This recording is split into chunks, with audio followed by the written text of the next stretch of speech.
I just wanted to give you guys a sense of what my city looks like. So,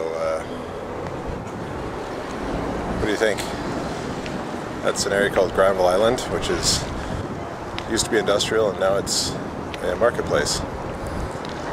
And yeah, that's that. Morals. Let's talk about morals.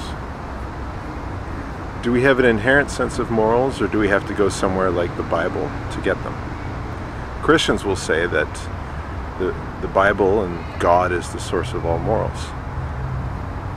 And of course, if that was the case, then atheists would be immoral and they'd be running around like a bunch of retarded monkeys. And although Christians might claim that we do, we don't. In fact, just look at the statistics for the number of atheists in the United States, which is supposedly about 10%, to the number of atheists in prison in the United States, which is something like 0.05% or 0.02%. It's insanely small. So if anything, atheism encourages moral behavior, not the other way around. But let's take a look at morals from an atheist standpoint. If you're an atheist and you don't believe that there's some almighty source of morals, then they must come from some other place. And there's no question that, for the most part, people are, in general, fairly moral, atheists and Christians alike.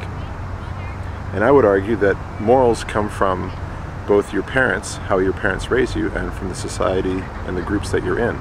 There's no question also that humans are a social animal. I mean, in prison, what do we use to punish criminals who are already in prison? You know, hardened criminals, solitary confinement. We don't torture them. We just keep them away from the rest of the prison population. And that's considered real punishment. So isolating somebody is punishment. That means that everybody recognizes, right down to the criminals, the fact that our social nature. All right? If we're social, then good behaviors are behaviors that allow us to interact with our social group more comfortably, and bad behaviors are ones that would tend to ostracize us or distance us from our social groups. The social group can be clubs you belong to, they can be your family, they can be your city, your country, your state, whatever. Now every social group has its own code of conduct. You know, the Hells Angels probably has a slightly different code of conduct than various yacht clubs, but every group has a code of conduct. And that, I would argue, is the morals for that group, is that particular code of conduct. Now where does that come from? Many of the characteristics of what would be common, or the common characteristics between morals of different social groups, are things that are just built into us evolutionarily from the beginning as humans. So, you know, the idea of possessing something and not wanting it taken, and feeling bad if it is taken. You know, that's why theft is wrong, because it feels wrong when something is taken from you. And everybody needs their own personal space, which is why trespassing is wrong. So there are behaviors that are common to all cultures that are immoral. And then there are some fringe ones that are moral in some cultures and immoral in others. Like polygamy, for example. There are cultures where polygamy is fine, and there's cultures where polygamy is immoral. Murder is pretty universally immoral. However, there are plenty of death penalty places where there's a death penalty, so I guess they don't consider that to be murder. So anyway, everybody feels bad if something, you know, if something is taken from you, you feel bad. If somebody hurts you, you feel bad. This is where our fundamental or evolutionary sense of morals comes from. Now, that's pretty evident in everybody. You know, we don't need any kind of authority to tell us this. Now, the Christians will say that the Bible is the Bible is where they get their morals from. But we know that's not true, because there are plenty of rules in the Bible that are disregarded. You know, there was a story in the Bible of a guy who got stoned to death for picking up sticks on a Sunday. You know, that's that is a pretty awful punishment for just minding your own business and doing your own thing. And we don't do that now. And stoning people who are committing adultery. Does that actually deserve a death sentence, committing adultery? Certainly a divorce. So anyway, there's plenty of rules in the Bible that are not followed, especially if you go through Deuteronomy and Leviticus. Those are just pretty much all completely ignored.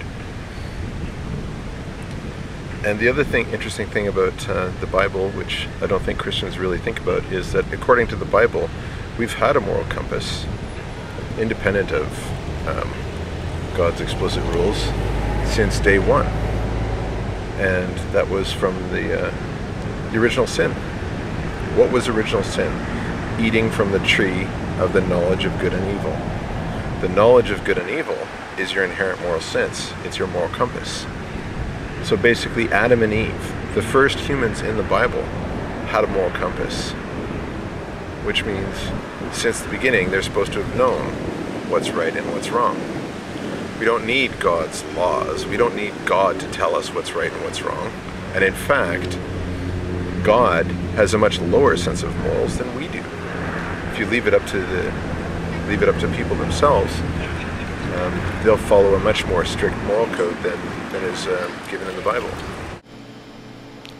And I have another question about the whole Adam and Eve and Garden of Eden thing.